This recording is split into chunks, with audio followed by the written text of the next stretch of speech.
No es nada fácil servir a Cristo cuando nuestros familiares no nos comprenden. Gracias a Dios que toda mi familia sirve a Cristo, pero yo sé que así no es el caso con muchos fieles cristianos, inclusive quizás a usted. Jesucristo sabe cómo es ser rechazado por la familia, porque durante su ministerio, Él fue rechazado por sus hermanos, inclusive a su hermano Jacobo. Comenzamos a estudiar la vida de Jacobo la semana pasada y hoy vamos a ver que al principio él no creía en Jesús.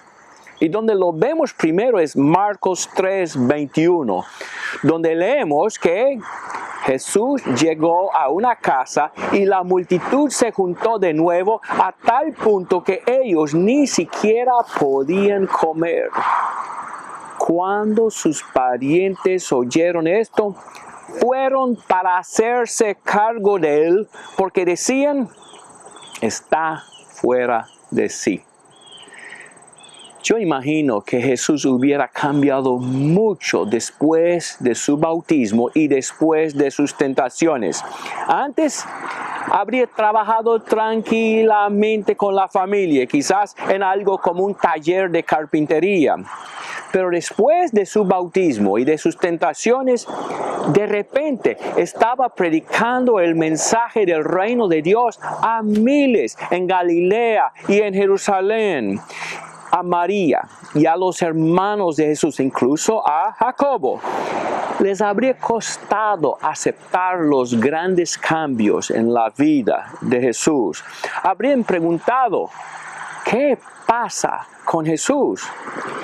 Luego llegaron a donde estaba Jesús en versículo 31 y obviamente tenían la misma idea en mente, hacerse cargo de Jesús para quitarle de las grandes multitudes.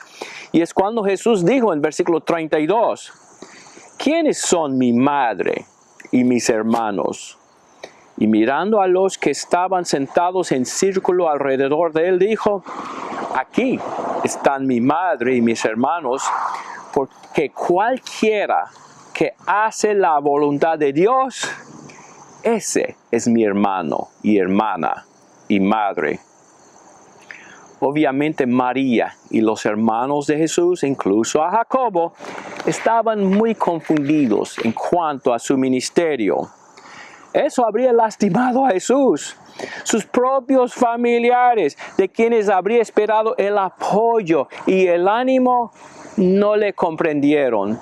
Aún así, les trató con amor y a lo largo llegaron a comprender y a creer en él. Que le imitemos a Jesús cuando nuestros familiares no nos entienden. Que les demostremos mucho amor y mucha paciencia y quizás a lo largo lleguen a entendernos. Otros textos enseñan también que la familia de Jesús, incluso su hermano Jacobo, no habría entendido a Jesús. En Marcos 6:4, Jesús les dijo a los nazarenos, no hay profeta sin honra, sino en su propia tierra y entre sus parientes y en su casa. ¿Se dio cuenta de la última parte del versículo? Entre sus parientes y en su casa. Notamos la tristeza de Jesús. Y Juan 7, versículo 5 es muy directo en cuanto a este punto. Ni aún sus hermanos creían en él. Entonces, durante la vida de Jesús, Jacobo no creía en él. Pero todo esto cambió. Jacobo y sus hermanos llegaron a creer que Jesús, su hermano, era hijo de Dios. ¿Y cómo cambió todo? ¿Y por qué? Vamos a ver la respuesta en el próximo mensaje de esta serie la semana que viene, si Dios quiere. Muchas gracias por haber visto este video.